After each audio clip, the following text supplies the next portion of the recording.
Adifrush. Èjìká mi o, ìwọ lèjìká mi o. Èjìká mi o, ìwọ lèjìká mi o. Orí fún mi lówó, kí lè tọ́jú màmá mi o. Orí fún mi lọ́lá, kí lè tọ́jú bàbá mi o. Èjìká mi o, ẹ̀yin lèjìká mi o.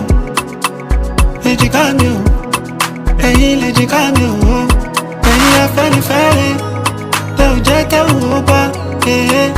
Èjìká mi o, gbogbo wọn lèjìká mi o. Ìgbà mo dé ghetto, àwọn pàdé mi ń jẹja.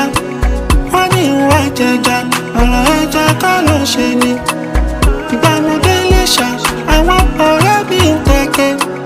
Wọ́n ní ìwà tẹ̀kẹ́, ọ̀rọ̀ ike kọ́ ló ṣe ni. Mo padà sílé, àwọn àbúrò mi pọn mi. Wọ́n ní ìwà pọn mi, ọ̀rọ̀ omi kọ́ ló ṣe ni.